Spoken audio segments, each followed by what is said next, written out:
Welcome to the Stories for Sleep channel. Don't forget to subscribe and like right away, because by the end of the lecture, you'll be fast asleep. Close your eyes, the story is about to begin. Today, we will delve into one of the most entangled and tense conflicts of modern times, the confrontation between Israel and Iran. The relationship between these two countries has traveled a long path from a close partnership to a deep, almost irresolvable conflict. Relatively recently, Israel and Iran were allies with no serious disagreements, and it seemed nothing foreshadowed a confrontation. But then, everything changed abruptly. The beginning of these profound changes was the revolution in Iran, which completely overturned the country's politics and its attitude towards its former allies. The two powers, which had shared similar goals and common strategic interests in the Middle East, suddenly found themselves on opposite sides of the barricades. A true regional Cold War ignited between them, accompanied by covert operations, mutual accusations, and open threats. Since then, relations between Israel and Iran have remained extremely tense. These countries actively compete in politics, security, and military confrontation, regularly finding themselves on the brink of direct conflict. Their conflict has expanded beyond the two states, involving other countries and making the Middle East an even more turbulent and unpredictable region. But how exactly did friendship turn into a bitter conflict? What events and actions led to such a serious confrontation, and why did it eventually escalate into a military clash? To understand this, we need to carefully examine the entire path that Israel and Iran have traveled, from their friendship to today's standoff. The history of relations between Israel and Iran began very differently than one might assume today. For about 30 years after Israel's creation in 1948, the two countries were strategic partners. Their cooperation spanned various fields, from diplomacy and economics to military operations and intelligence. To understand how this unusual friendship formed, it is worth looking more closely at the circumstances that led to the creation of Israel and the emergence of the modern Iranian monarchy. After the end of World War II, the issue of creating a Jewish state in Palestine, which was under a British mandate, became critically important. The tragedy of the Holocaust made the creation of a Jewish state a moral necessity, and political pressure from Jewish communities around the world, along with diplomatic support from leading powers, primarily the USSR and the USA, ultimately led the United Nations to adopt a resolution in November 1947 to partition Palestine into a Jewish and an Arab state. However, the Arab countries categorically rejected this decision. Instead, they began preparing for war, hoping to completely destroy the nascent state of Israel. On May 14, 1948, immediately after the British mandate ended, Israel's independence was officially proclaimed. However, the very next day, the young state faced a large-scale attack from neighboring Arab countries, Egypt, Syria, Iraq, Transjordan, and Lebanon. Thus began the First Arab-Israeli War of 1948, also known as the War of Independence. The Israeli army was significantly weaker in numbers and equipment. However, thanks to skilled command, the self-sacrifice of its fighters, mass mobilization of citizens, and decisive counterattacks, it managed to defend its independence and even expand its initial territories, achieving a convincing victory. The reason the Arab state of Palestine was not created was precisely the Arab countries' decision to reject the partition and attempt to destroy Israel. As a result of losing the war, the Arabs missed the opportunity to establish their own state, and the territories allocated for it were partially seized by Israel and other countries. For example, Jordan captured the west bank of the Jordan River, and Egypt took the Gaza Strip. Around the same time, Iran was ruled by the Pahlavi dynasty, led by Shah Mohammad Reza, who came to power in 1941 after his father was forced to abdicate following the Allied invasion of Iran during World War II. The young monarch sought to modernize his country and make it a regional superpower, oriented towards Western values and cooperation with America and Europe. He saw Arab nationalism as the main threat to his rule and Iran's territorial integrity, especially given the country's multi-ethnic composition. Under the Shah, Iran underwent a period of large-scale modernization known as the White Revolution, which began in the early 1960s. The monarch carried out agrarian reform, expanded the education and healthcare systems, granted women the right to vote, and actively developed industry using vast revenues from oil exports. At the same time, he established an authoritarian regime, brutally suppressing opposition with the help of the secret police, Savak, infamous for its cruelty and mass repressions. Iran became one of the first Muslim states to de facto recognize the existence of the State of Israel in 1950. However, this recognition was not official. The reason for withholding official recognition was the Shah's government's fear of a negative reaction from the Islamic clergy and the public, as well as its desire to maintain good relations with Arab countries. Despite this, since 1960, Israel had an embassy in Tehran that functioned as a full-fledged diplomatic mission.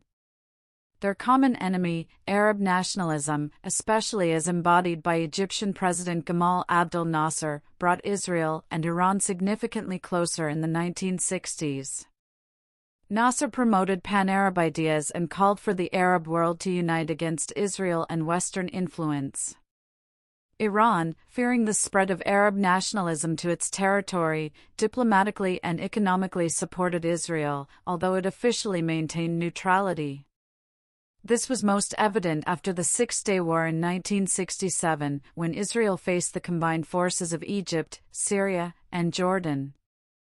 Israel launched a powerful preemptive airstrike, destroying most of the Egyptian Air Force on their airfields, and then successfully defeated the Arab armies, capturing the Sinai Peninsula, the Gaza Strip, the West Bank, East Jerusalem, and the Golan Heights.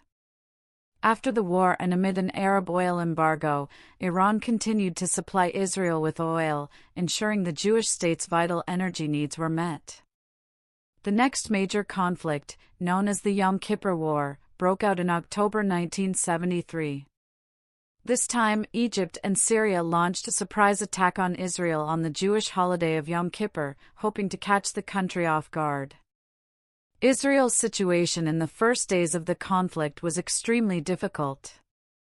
However, thanks to its determination and significant aid from Western allies, among whom Iran played a not insignificant role, Israel managed to stabilize the situation and secure a victory. Iranian oil became vital for Israel during the oil embargo. In addition to economic support, cooperation between Israel and Iran extended to military and intelligence spheres. Israeli military instructors trained officers of the Shah's army, and Israeli technology and weapons were used by the Iranian armed forces. Mossad worked closely with Iran's Savak, exchanging intelligence on the activities of Arab nationalists in the Middle East. As part of their military cooperation in the mid-1970s, a secret joint venture called Project Flower was implemented, in which Israel helped Iran develop modern anti-ship missiles. In return, Iran supplied Israel with oil and financed these developments. Economic relations were also very strong. Israeli companies participated in building Iran's infrastructure, constructing roads, creating irrigation systems, and helping to modernize agriculture. In exchange, Iran supplied oil to Israel on favorable terms. By the late 1970s, the rule of Shah Mohammad Reza Pahlavi faced serious internal difficulties. Despite successes in economic development and modernization, Iranian society was divided between a wealthy elite close to the Shah and a significant majority of the population suffering from poverty, corruption, and authoritarianism. The promises of the White Revolution were only partially fulfilled. Many peasants and workers were dissatisfied with the results of the agrarian reform, and repression by the secret police caused growing resentment. The elites in Iran at this time were experiencing a serious internal schism. On one side was the aristocracy, wealthy landowners, military officers, and bureaucrats closely linked to the Shah, who reaped enormous benefits from his regime in cooperation with the West. On the other side were the clergy and representatives of the middle and lower classes, who not only did not benefit from the Shah's reforms but also actively suffered from the harsh policy of suppressing freedom of speech and political dissent. For his part, in the final years of his reign, the Shah was less engaged in state affairs, preferring a life of luxury and entertainment. Huge expenditures on lavish celebrations and festivities angered Iranians, especially against the backdrop of growing social problems. The most striking symbol of the Shah's detachment from reality was the grandiose party celebrating the 2500th anniversary of the Persian monarchy, held in October 1971 in the ancient city of Persepolis. Leaders and high-ranking guests from many countries were invited to this lavish event. The event cost the budget tens of millions of dollars and was organized with unprecedented luxury, including specially built tents with precious furniture, gourmet dishes, and exquisite drinks flown in from Europe. All this took place while a significant part of the Iranian population lived in poverty and lacked basic necessities. This party was perceived extremely negatively by Iranian society, causing widespread indignation and deepening the rift between the Shah and his people. The Shah's policy of rapprochement with Western countries, primarily the United States and Israel, was particularly sharply criticized. The conservative clergy, which had traditionally played a significant role in Iranian society, strongly condemned the Shah for his excessively Western lifestyle, the secularization of society, and his over-reliance on external allies. Anti-American and anti-Zionist sentiments among the population intensified, turning into a powerful political weapon in the hands of the opposition. The central figure of the revolution was Ruhollah Khomeini, an influential Shiite cleric who had been forced to leave Iran in 1963 due to his open opposition to the Shah's regime. Khomeini held the title of Ayatollah, which in Shia Islam means sign of God and is given to the most respected and authoritative religious leaders with deep knowledge of Islamic law and theology. Thanks to this title, Khomeini wielded immense power and influence among devout Iranians. From exile, Khomeini actively spread his ideas, calling for a return to traditional Islamic values and a rejection of Western influence. He sharply criticized Israel and the United States, accusing them of attempting to colonize and corrupt the Muslim world. By the mid-1970s, Khomeini's speeches were being distributed via audio recordings and underground publications, reaching millions of people.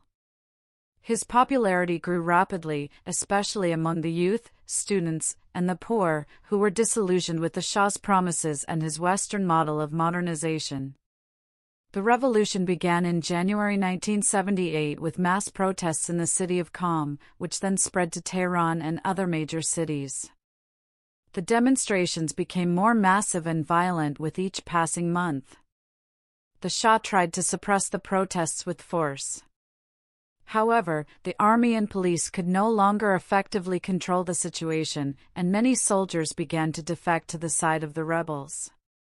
By the end of 1978, Shah Mohammad Pahlavi was virtually powerless and was forced to leave Iran, flying abroad into exile.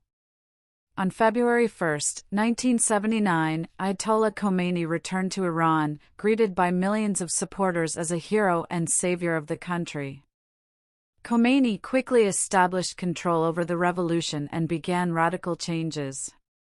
He proclaimed the establishment of an Islamic republic based on the principles of Sharia law and made anti-Americanism and anti-Zionism the official ideology of the new state.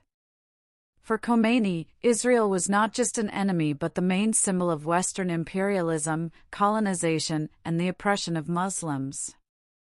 The new government closed the Israeli embassy in Tehran and completely severed diplomatic relations, declaring Israel its main adversary. Soon, on November 4, 1979, tensions between Iran and the United States reached a boiling point when a group of radical students seized the American embassy in Tehran. 52 embassy staff members were taken hostage, and the embassy itself was declared a spy nest. This hostage crisis lasted for 444 days and led to a sharp deterioration in relations between Iran and Western countries, especially the United States.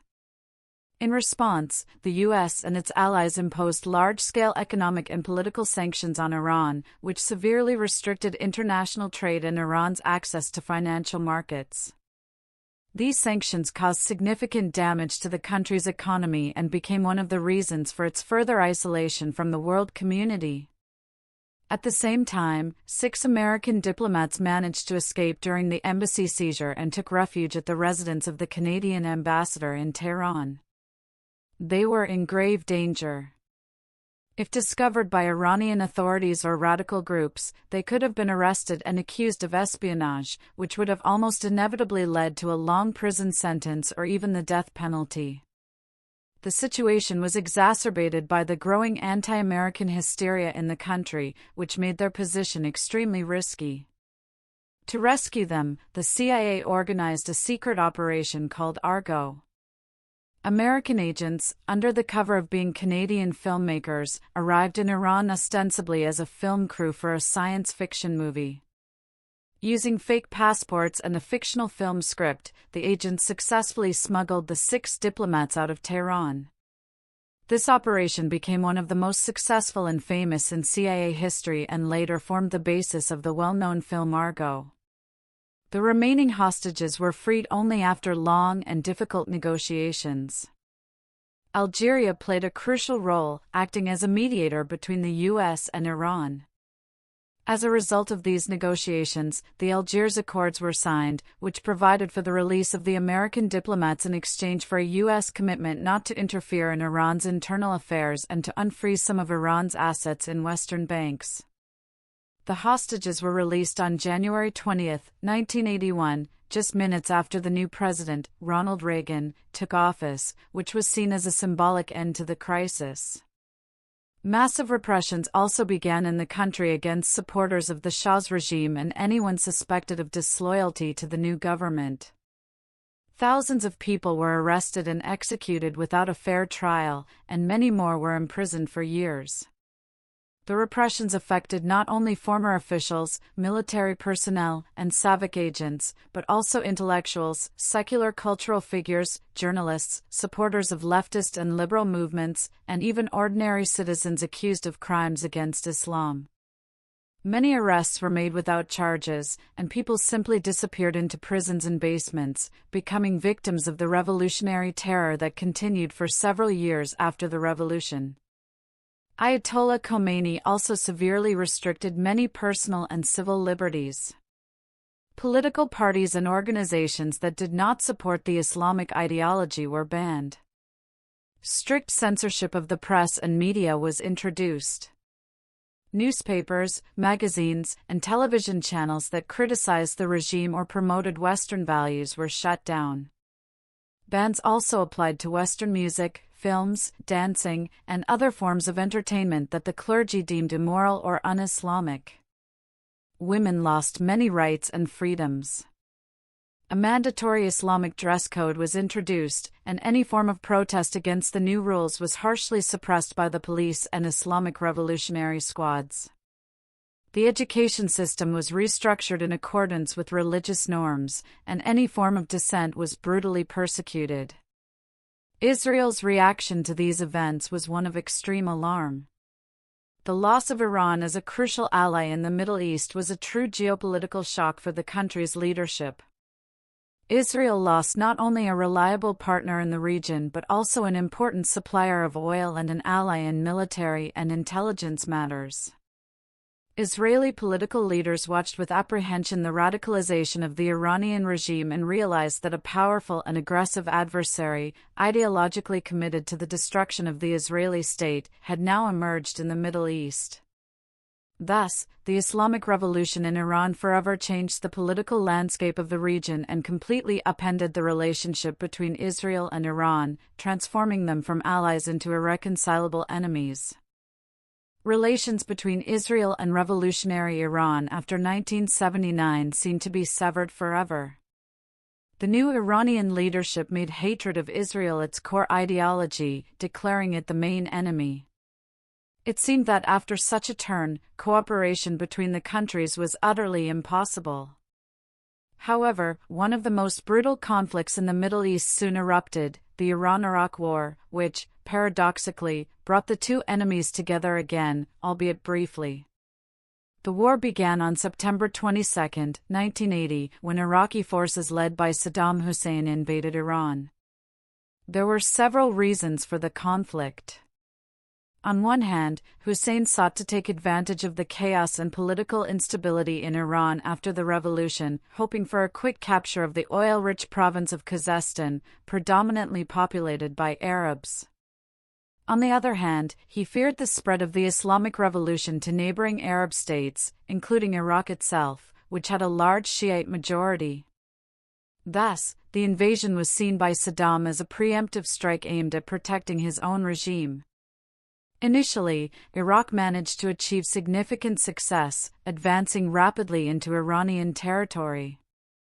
However, after a few months, it became clear that there would be no quick victory. The Iranians resisted desperately, mobilized a huge number of volunteers, including youths and teenagers, and gradually pushed the Iraqis back, launching their own offensive operations. Against the backdrop of continuing heavy fighting and enormous losses on both sides, Israel found itself in an unexpected situation. On one hand, revolutionary Iran remained a staunch opponent of Israel and openly declared its goal of destroying the Jewish state. On the other hand, Saddam Hussein's regime also posed a serious threat. Iraq had a powerful army, was actively armed with Soviet weapons, and was financed by many Arab countries openly hostile to Israel.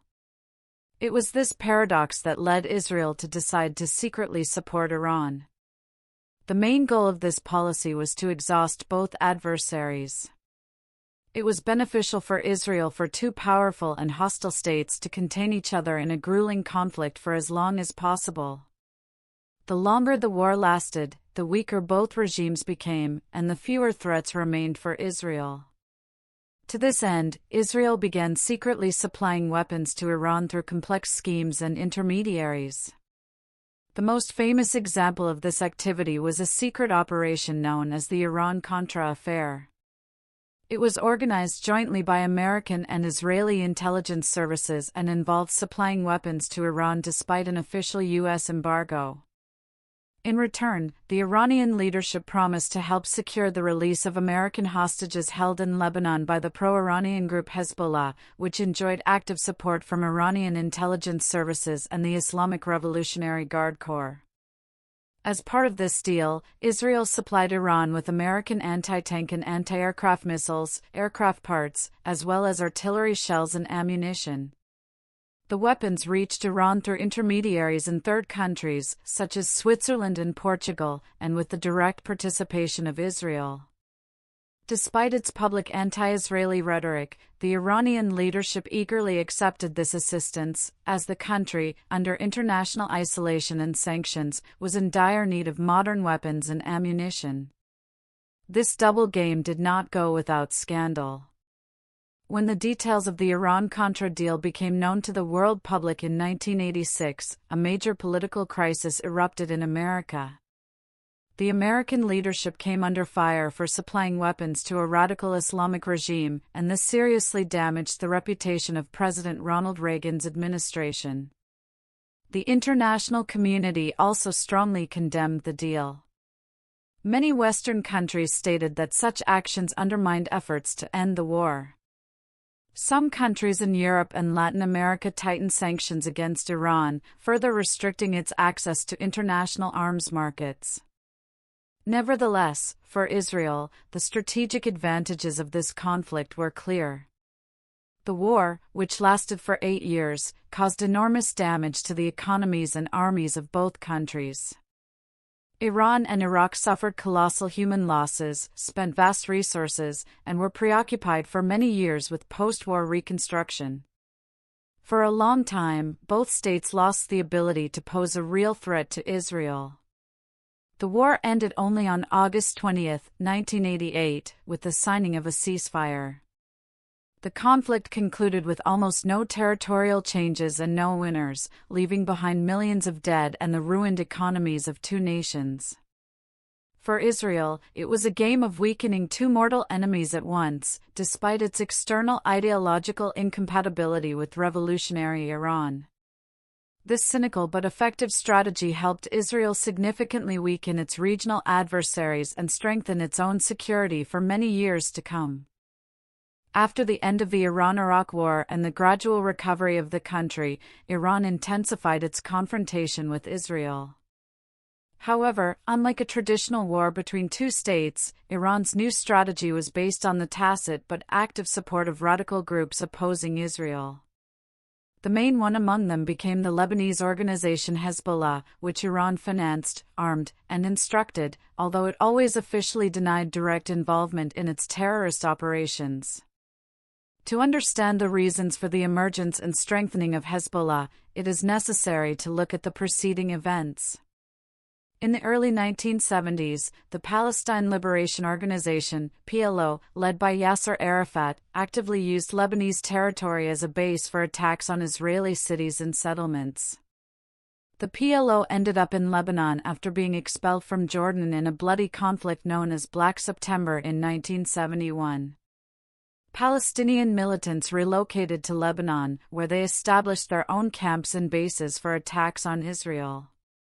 Regular shelling, sabotage, and terrorist acts carried out by the militants caused numerous casualties among the Israeli civilian population and posed a threat to its national security. In response to these attacks, on June 6, 1982, Israel launched a large-scale military operation known as the First Lebanon War or Operation Peace for Galilee. Israel's main goal was to destroy the PLO's infrastructure and bases in Lebanon to prevent further attacks on its territory. After the expulsion of Palestinian militants from Lebanon, a new threat came to the forefront: Hezbollah. Hezbollah was officially created in 1982, shortly after the start of the First Lebanon War and Israel's invasion of Lebanon. Iran's Islamic Revolutionary Guard Corps, whose units were present in Lebanon, provided direct assistance in forming Hezbollah. From the very beginning of its existence, Hezbollah declared a total rejection of Israel and its presence on Lebanese territory, making the fight against it its main task. This was fully consistent with the ideological tenets of Iran, which saw Israel as a symbol of Western influence in the Middle East and the main enemy of the Islamic Revolution. For Iran, the choice of Hezbollah as the main instrument in the fight against Israel was due to several reasons. Firstly, Lebanon was geographically situated right on Israel's borders, making it an ideal staging ground for exerting pressure on the Jewish state. Secondly, Hezbollah enjoyed widespread support among the Shiite population of southern Lebanon, which allowed the organization to effectively wage an asymmetric war, incurring minimal losses while simultaneously damaging the Israeli army. Thirdly, by using Hezbollah, Iran gained the opportunity to strike Israel while avoiding direct military confrontation and maintaining the appearance of non-involvement in specific terrorist attacks and armed operations. In the 1990s, Hezbollah transformed into a powerful military force, regularly carrying out attacks against Israeli troops in southern Lebanon. The clashes were fierce, leading to Israel becoming embroiled in a prolonged and extremely draining conflict. Hezbollah's main tactics included mortar and rocket fire, diversionary attacks on border posts, and ambushes against patrols. Furthermore, Hezbollah actively used the kidnapping of Israeli soldiers, which caused significant public outcry and complicated the situation for Israel on the international stage. These constant hostilities continued until May 2000, when Israel, recognizing the ineffectiveness and extremely high cost of its presence in the southern part of the country, finally withdrew its troops. Despite the withdrawal, clashes did not completely cease. Hezbollah periodically continued to attack Israeli border territories, and Israel responded with targeted operations and airstrikes. Terrorist attacks beyond the Middle East. Beyond its actions in Lebanon, a blow was also struck far outside the Middle East. On March 17, 1992, terrorists carried out a powerful explosion at the Israeli embassy in Buenos Aires. The blast killed 29 people and injured more than 200 others. 2 years later, a second major terrorist attack occurred in the Argentinian capital, this time against the building of the Jewish Cultural Center, IMA. The explosion claimed the lives of 85 people, and the number of injured exceeded 300. The investigation by Argentinian and international special services, including those of Israel and the U.S., unequivocally pointed to the involvement of Iran and Hezbollah. According to the investigation, the attacks were carried out by Hezbollah militants, while the organizers and masterminds were high-ranking representatives of Iranian intelligence services and the Islamic Revolutionary Guard Corps, IRGC. Argentinian authorities issued international arrest warrants for a number of high-ranking Iranian officials, accusing them of involvement in the organization of these terrorist acts. Tehran categorically denied all accusations, officially stating that they lacked any evidence and were politically motivated to discredit Iran internationally. Iranian authorities have never admitted their involvement in these attacks and rejected any accusations of supporting international terrorism. Nevertheless, these events significantly reinforced Iran's international reputation as a state actively supporting terrorist groups and using terrorism to achieve its political goals. Despite categorical denials from Iran, international condemnation and sanctions pressure on Tehran significantly increased. Iran's expanding influence in the region was not limited to Lebanon and cooperation with Hezbollah. Already in the early 1990s, Tehran began actively supporting another radical organization opposing Israel, the Palestinian Hamas. The reason for the rapprochement between Iran and Hamas was a common interest in derailing the peace negotiations initiated by the international community in the early 1990s. In October 1991, a major international conference was held in Madrid, where Israel sat down at the negotiating table with Arab countries and Palestinian representatives for the first time. The main issue was finding a solution to the long-standing conflict between Israel and the Palestinians. The main Palestinian representative in the talks was the already familiar Palestine Liberation Organization, PLO, led by Yasser Arafat, which had long been based in Tunisia and sought to create a Palestinian state alongside Israel. However, the radical Palestinian movement Hamas, created in the Gaza Strip in 1987, was strongly opposed to the peace negotiations. Hamas considered the talks a betrayal and demanded the complete destruction of Israel. Due to such radical views, serious conflicts and rivalry for the support of the Palestinian people arose between Hamas and the PLO. Following the Madrid conference, peace negotiations continued, and in 1993, the famous Oslo Accords were signed between Israel and the PLO. According to these agreements, the Palestinians were to gradually gain control over the Gaza Strip and some parts of the West Bank, with the prospect of creating their own state alongside Israel. However, the process was difficult. Palestinians were dissatisfied with the slow pace of territory transfer, and Israel accused the Palestinians of insufficient efforts to combat terrorism. Hamas immediately refused to accept the Oslo Accords and decided to obstruct the peace process. In 1992, Hamas leaders secretly traveled to Tehran to secure Iranian support. According to Israeli and American intelligence services, Hamas leaders met with high-ranking officers of the IRGC. At the talks in Tehran, it was decided that Iran would become an important ally of Hamas, providing the movement with financial, ideological, and political support. It should be noted that Iran has never officially acknowledged the fact of directly funding or arming Hamas.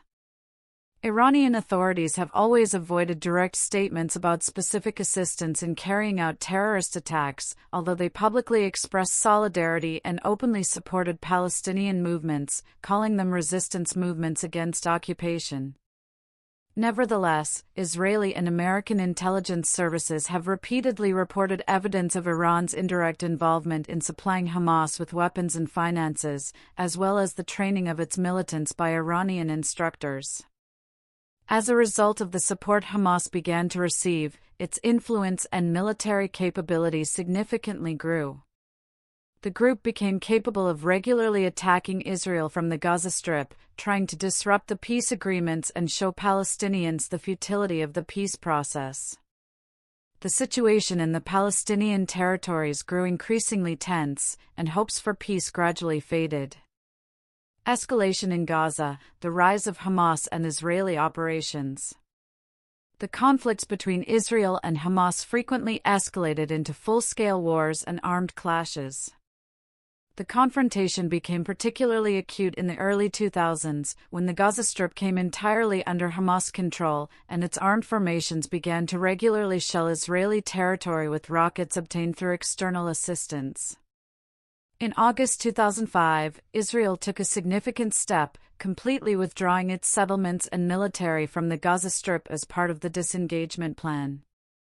The government hoped that this unilateral move would help reduce tension and allow Palestinians to govern the territory themselves. However, after Israel's departure, an internal struggle began in the Gaza Strip between the Palestinian movements Fatah and Hamas. Fatah is a moderate Palestinian movement, part of the PLO, advocating for negotiations and peaceful coexistence with Israel. Hamas, however, adopted a radical stance, advocating for armed struggle and the destruction of Israel. As a result of the bloody conflict, by 2007, Hamas had completely seized power in the Gaza Strip, pushing out Fatah supporters. This led to a sharp deterioration of the situation. Rocket attacks by militants significantly increased. Israel's first major operation in response to the rocket attacks was Operation Cast Lead in December 2008. Israel launched massive airstrikes on Gaza and conducted a ground invasion aimed at suppressing the rocket potential. Hamas actively resisted, using weapons and tactics its fighters were taught by external instructors. The fighting lasted over 3 weeks and ended with heavy losses for both sides. However, the threat to Israel was not completely stopped. Following this operation, Israel began implementing new measures to protect its citizens from rocket fire. One of the main ones was the Iron Dome anti-missile defense system, first put into operation in 2011.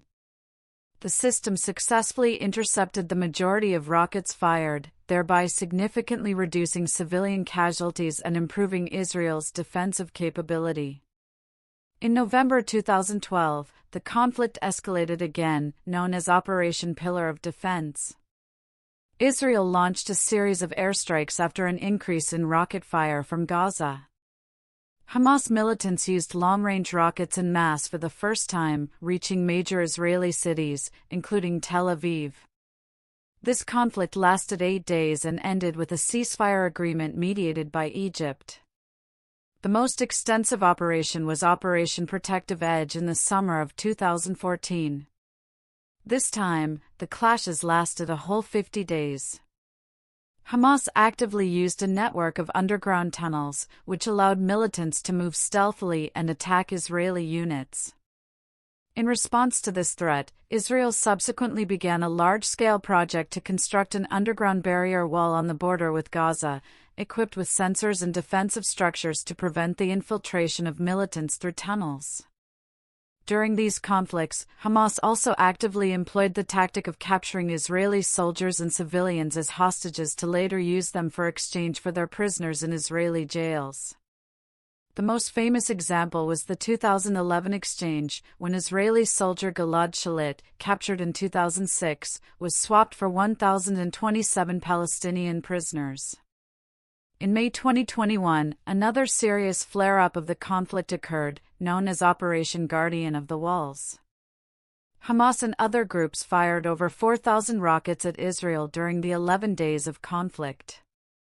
Israel responded with massive airstrikes, destroying Hamas infrastructure and other military targets. The Iron Dome system again proved its effectiveness, intercepting the majority of the rockets fired, which saved many lives among Israel's civilian population.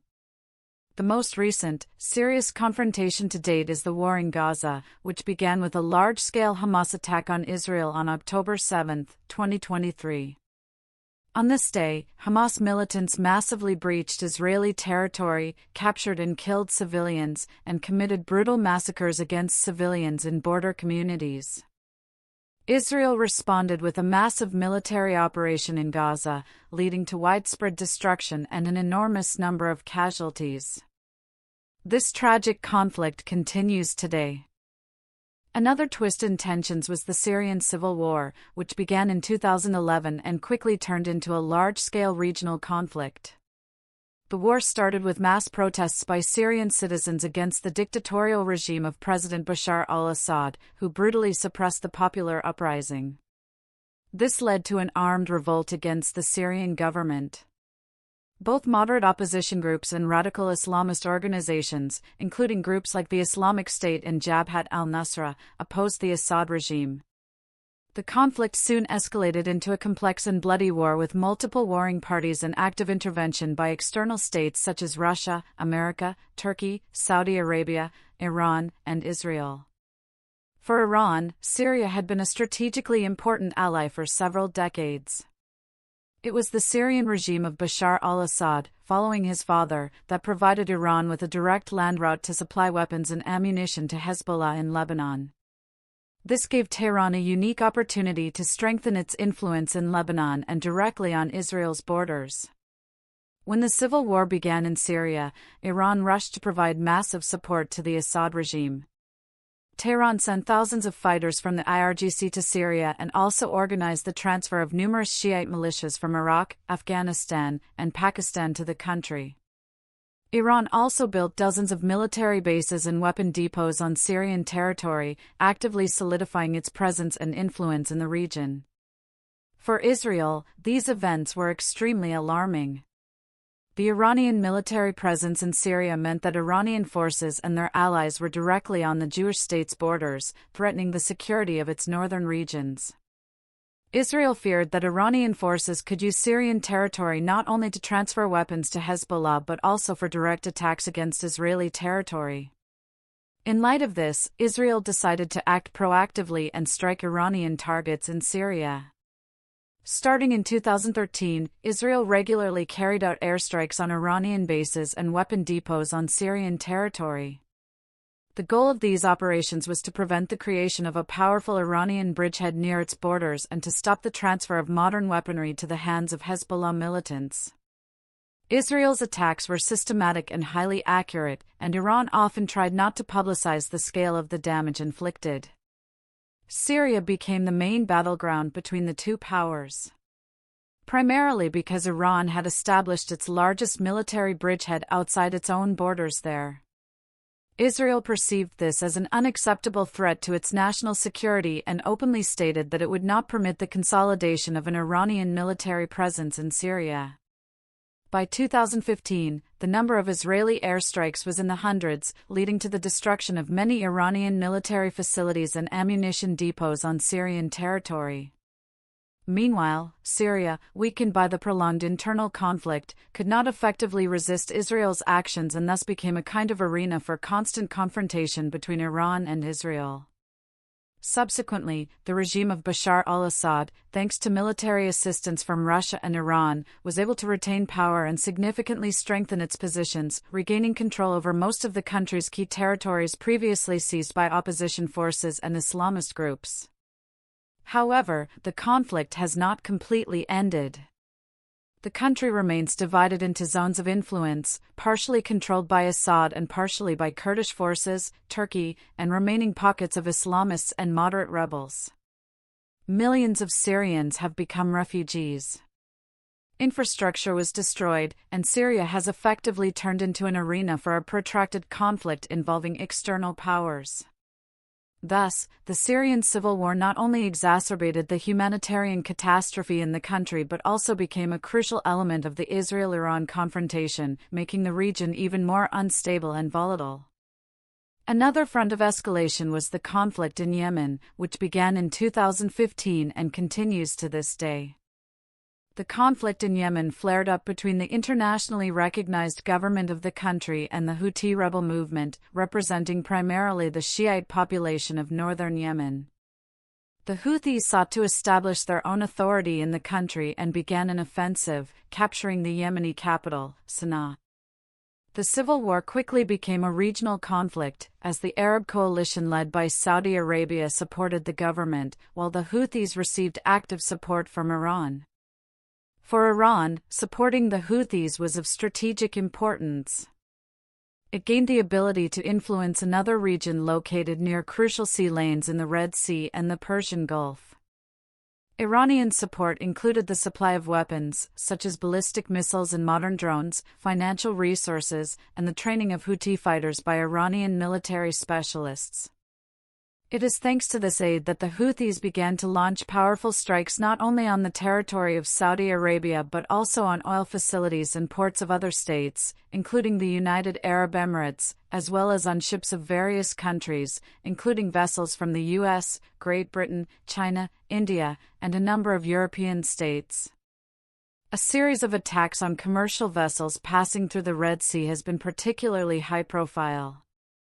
The Houthis have been seizing ships, such as the Galaxy Leader, and holding the crews as hostages, causing serious concern in the international community.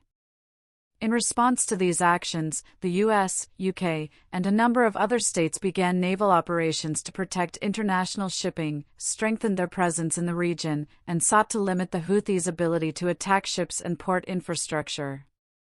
Israel takes the threat from the Houthis extremely seriously. Despite Yemen's geographical distance, Israel sees a direct threat to its national security due to the Houthis' close ties with Iran and shared ideological goals.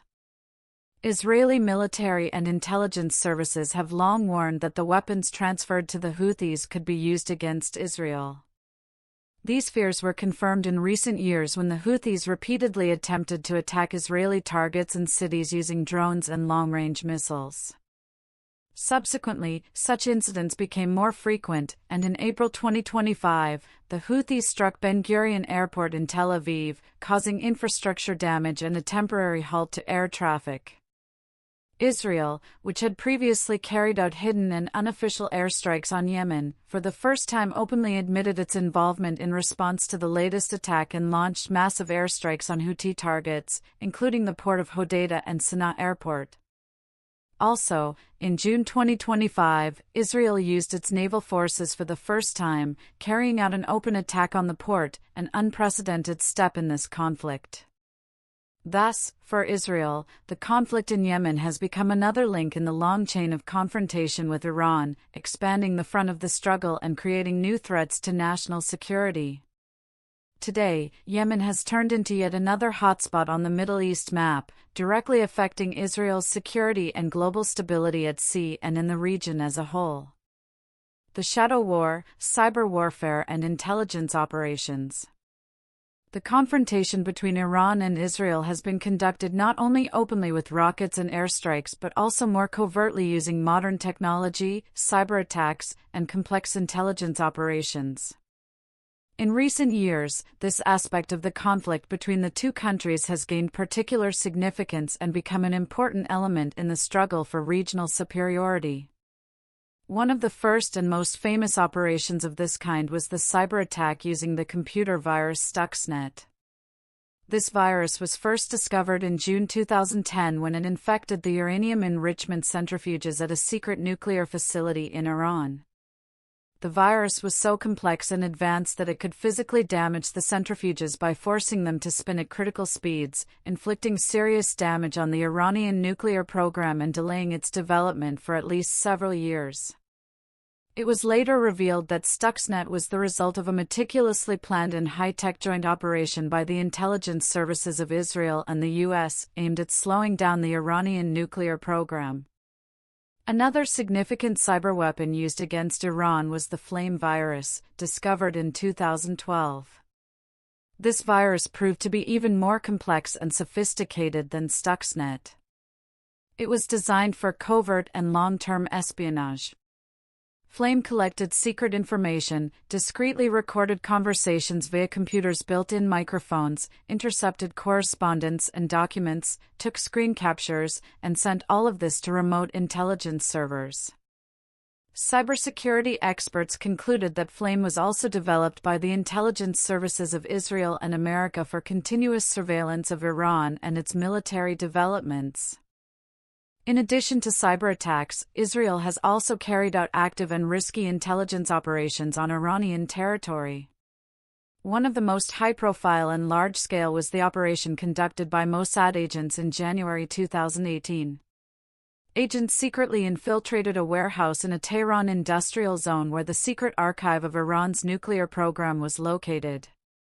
As a result of a meticulously planned and highly complex operation, over 50,000 documents and more than 160 CDs with detailed data on Iran's nuclear developments were removed from Tehran. Israeli Prime Minister Benjamin Netanyahu publicly revealed the results of this operation. During a special press conference, he showed journalists and the global community some of the stolen documents.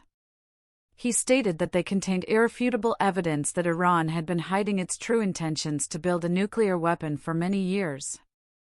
This triggered a strong international reaction.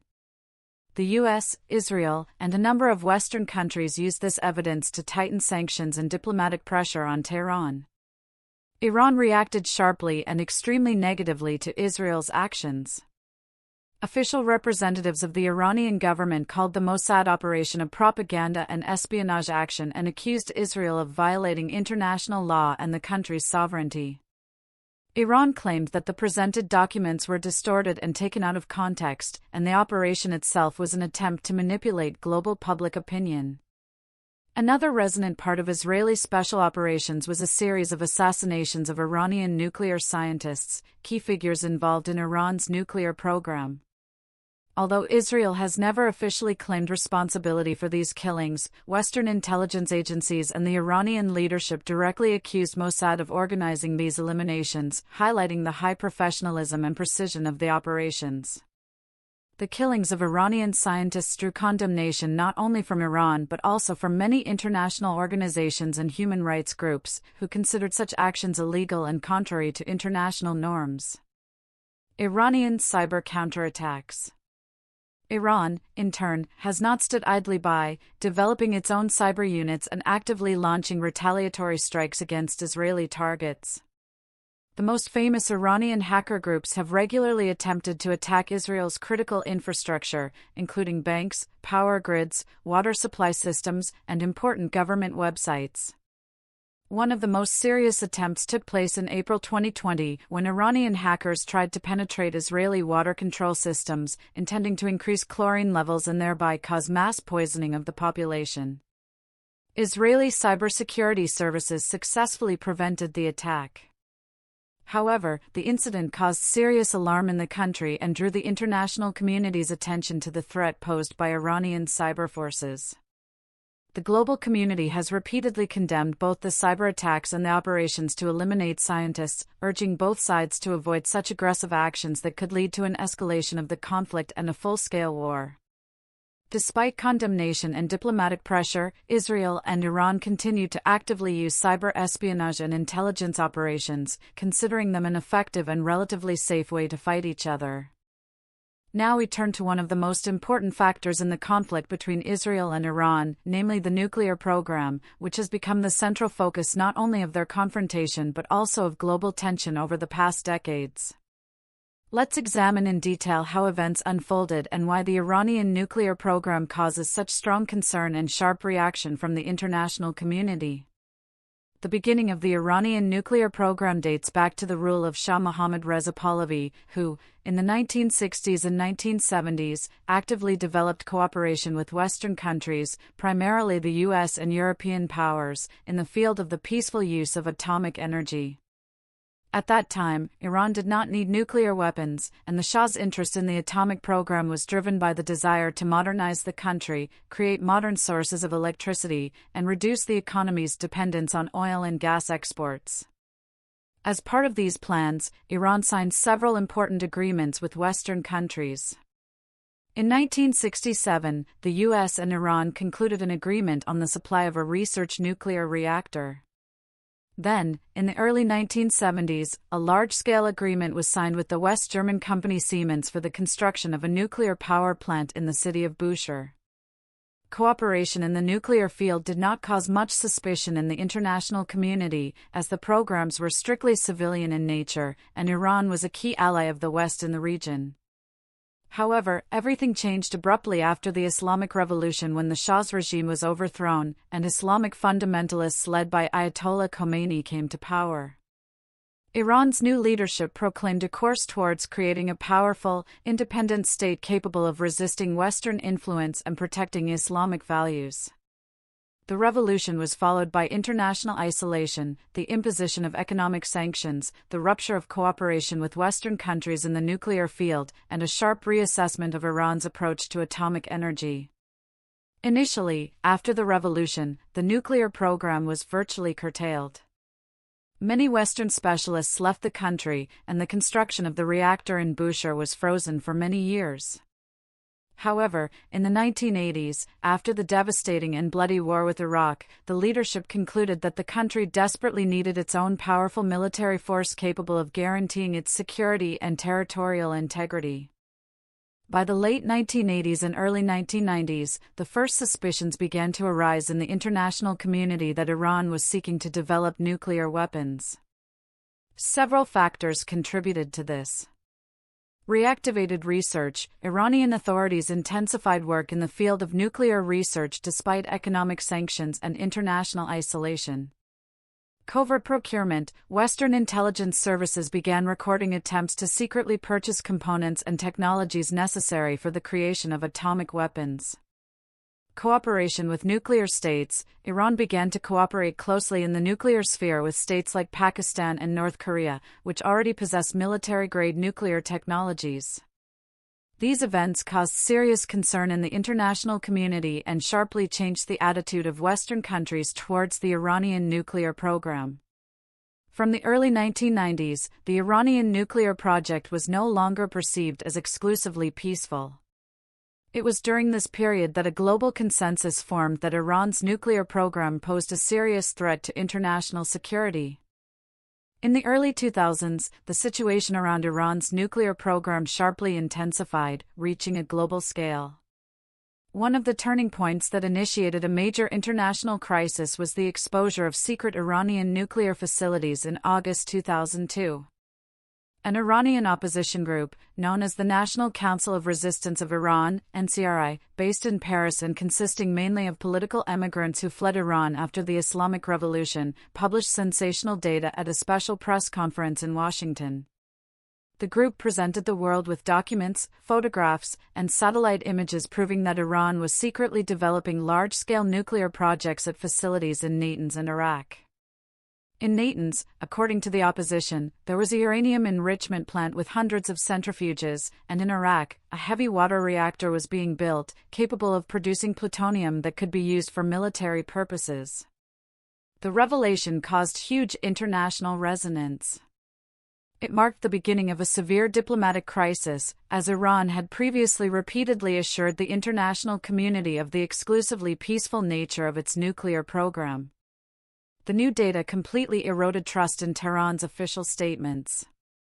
The International Atomic Energy Agency, IAEA, promptly launched an investigation, demanding explanations from Iran and immediate access to the secret facilities. The first inspections, which began in 2003, confirmed many Western states' fears. Iran was indeed engaged in developments that could be used for military purposes. The international community's reaction was tough and uncompromising. In 2006, the UN Security Council unanimously adopted the first resolution introducing sanctions against Iran. It contained demands for Iran to immediately cease uranium enrichment and halt all work that could lead to the creation of nuclear weapons. When Iran ignored these demands, sanctions pressure intensified every year. Sanctions affected virtually all areas of Iranian society, the banking sector, the oil industry, arms trade, and restrictions were also placed on the movement and assets of high-ranking Iranian officials. The U.S. was particularly active in applying sanctions pressure and international diplomatic isolation on Iran. Israel, in turn, declared that Iran's nuclear program was an existential threat to the Jewish state and announced it was ready to act by any means to prevent Tehran from acquiring nuclear weapons. In the U.S., the administration of President George W. Bush and then the administration of Barack Obama took a hard line, calling Iran a major security threat not only in the Middle East but globally. U.S. officials repeatedly stated that Iran's acquisition of nuclear weapons could lead to a new arms race and destabilize the entire region. From this point on, the issue of Iran's nuclear program became the central element of global diplomacy and international security. All subsequent years, until 2015, were filled with intensive negotiations, threats of military action, and a constant tightening of sanctions, which led to a profound economic and political crisis inside Iran. By the mid-2000s, the situation around the Iranian nuclear program had become virtually hopeless. Iran persistently continued to develop its technology, ignoring international sanctions and diplomatic pressure. Tensions were mounting, and the threat of war became increasingly real, prompting the global community to seek any way out of the crisis. The historic deal, the JCPOA, 2015. After long and difficult negotiations that lasted almost 2 years, a truly historic deal was concluded on July 14, 2015. In the Austrian capital, an agreement called the Joint Comprehensive Plan of Action, JCPOA, was signed between Iran and a group of world powers known as the P5+1, the US, Russia, China, the UK, France, and Germany. This meticulously planned and complex agreement was intended to ease international tensions surrounding Iran's nuclear program and prevent Tehran from creating a nuclear weapon. The agreement set out several clear commitments for Iran. Significant nuclear limitations: Tehran had to significantly restrict its nuclear activities. This meant reducing the number of operating centrifuges from 19,000 to approximately 6,000. Iran was also prohibited from enriching uranium above the 3.67% level, which is insufficient for creating an atomic weapon. Inventory reduction: Iran committed to getting rid of 98% of its accumulated uranium potentially usable for military purposes, moving it outside the country. Reactor modification: the heavy water reactor in Iraq, capable of producing plutonium for atomic weapons, was to be radically rebuilt to eliminate this possibility. Intrusive monitoring: Tehran agreed to unprecedented and stringent control by the International Atomic Energy Agency, IAEA. Inspectors were granted continuous access to all Iranian nuclear facilities, as well as the ability to install cameras and modern monitoring equipment to track every step of Iranian nuclear scientists. In exchange for fulfilling these conditions, the international community pledged to gradually lift the severe economic sanctions that had been in effect against Iran for over 10 years. These sanctions had caused enormous damage to the country's economy, and their cancellation was intended to be a powerful stimulus for restoring trade relations with the world community, attracting investors, and normalizing life for Iranian society. On January 16, 2016, the IAEA confirmed that Iran had met all the main requirements of the agreement. On the same day, many previously imposed international sanctions were officially lifted or significantly eased. This allowed Iran to gradually begin restoring its economy, resuming oil trade, and accessing frozen assets abroad, which sparked great optimism both within Iran and among international investors. The deal was rightly called historic.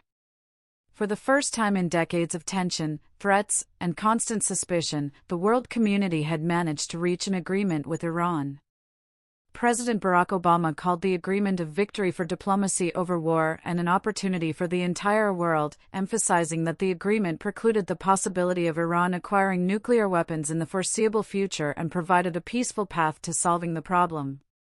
World leaders and many experts sincerely hoped that this agreement would end the dangerous confrontation and become a basis for stability in the Middle East. However, not all states greeted the deal with enthusiasm. One of its most vocal and consistent critics was Israel. Prime Minister Benjamin Netanyahu immediately called the agreement a historic mistake, arguing that the treaty did not block Iran's path to atomic weapons but only temporarily froze the nuclear program, allowing Tehran to retain a significant portion of its nuclear infrastructure and continue secret developments. Israel believed that the lifting of sanctions would lead to the strengthening of the Iranian regime, an increase in its regional influence, and greater funding for terrorist organizations. Serious concerns about the deal were also expressed by Saudi Arabia, the UAE, Bahrain, and other Arab Gulf states, which considered Iran their main regional rival. These countries were convinced that after the sanctions were lifted, Iran would receive not only economic support but also additional resources to expand its military and political activity in the Middle East. U.S. withdrawal and maximum pressure, 2018. Despite the significant hopes placed on the nuclear deal, the agreement failed to end the deep distrust between Iran and Western countries. In May 2018, an event occurred that completely changed the situation surrounding the Iranian nuclear program. U.S. President Donald Trump announced the decision to withdraw from the treaty, calling it the worst deal in history and a dangerous illusion. Trump's decision was motivated by his firm belief that the agreement failed to solve the main problems, namely, it did not prevent Iranian missile development. Additionally, Trump criticized the agreement's limited duration, arguing that it merely postponed the problem. The decision for America to withdraw came shortly after Israel presented the world with the large-scale archive of secret documents, secretly removed from Tehran by the Mossad intelligence service, as previously discussed. These documents proved that Iran had actively developed nuclear weapons until 2003 and continued to store documentation, technical data, and plans even after formally abandoning the military component of its program. Although the archive contained no proof that Iran was actively continuing military development after the deal was signed, it confirmed past suspicions and heightened distrust of Iran's intentions. The IAEA stated that the obtained documents only confirmed previously held suspicions and required further thorough verification.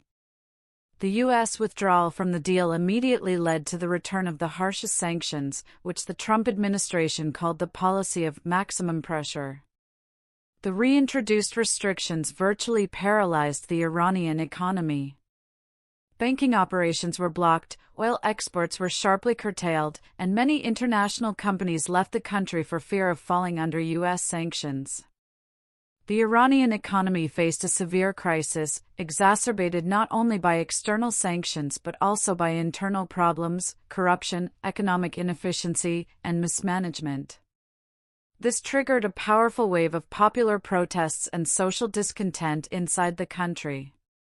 Meanwhile, European countries, Russia, and China expressed deep disappointment with Trump's decision, insisting on the preservation of the agreement and urging Iran to comply with the terms of the deal. Despite the American withdrawal, the Europeans even tried to offer support to Iran by creating a special financial mechanism, INSTEX, which was intended to help bypass U.S. sanctions and continue trade with Iran. However, in practice, this mechanism proved virtually useless due to the fear of European companies falling under U.S. sanctions. In response to America's actions, Iran stated that it was no longer committed to the restrictions and began gradually stepping away from its obligations under the agreement. In January 2021, Iran resumed uranium enrichment to 20%, causing serious concern in the world community as this brought the country significantly closer to the technical threshold for producing weapons-grade uranium.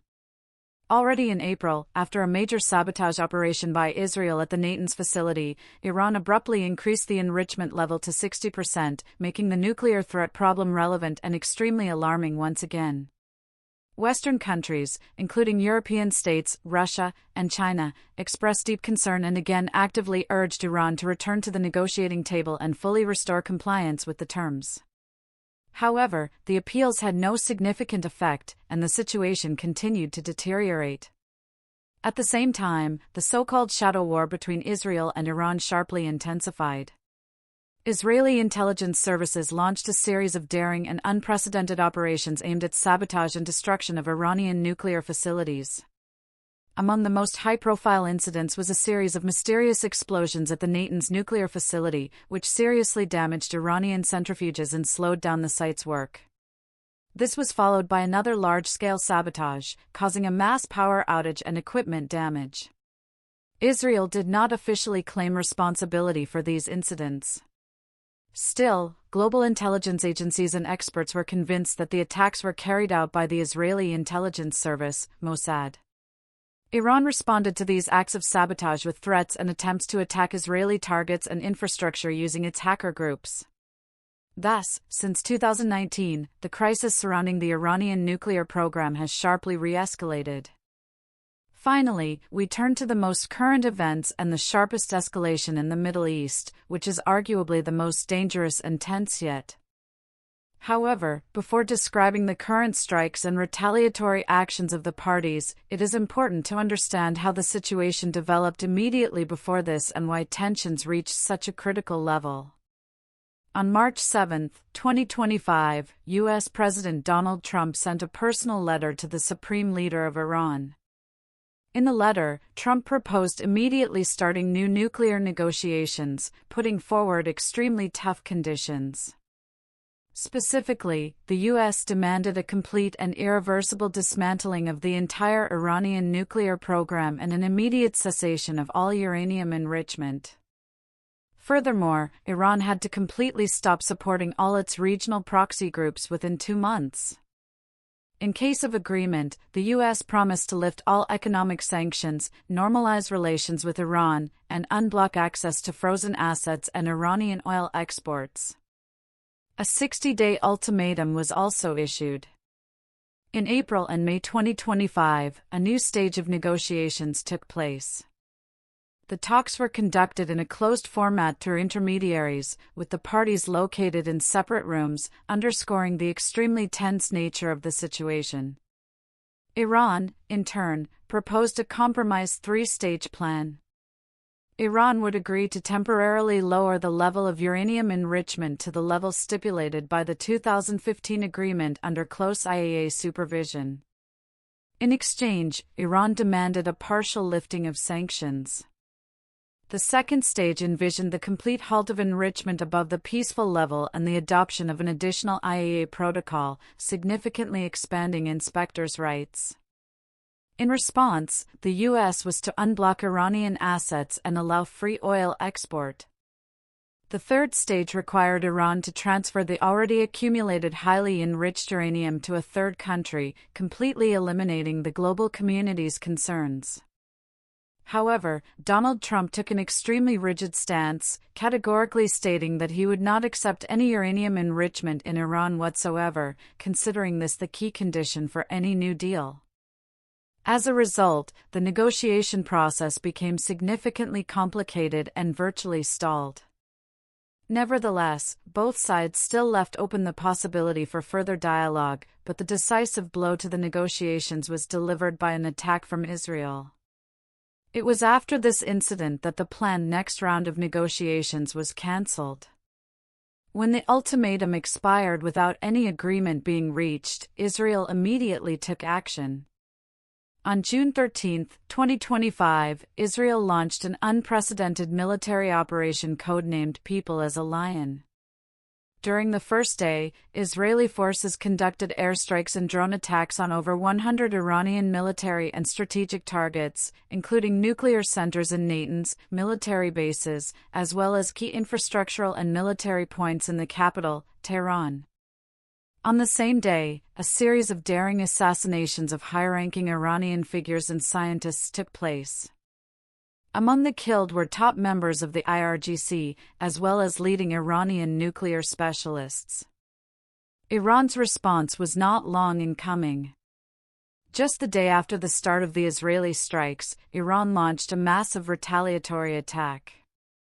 Over 150 ballistic missiles and about 100 armed drones were directed at major Israeli cities. As a result, not only military but also civilian targets were hit. The Israeli air defense system managed to intercept a significant portion of the missiles and drones. However, completely preventing casualties and destruction proved impossible. The international reaction was instantaneous and extremely firm.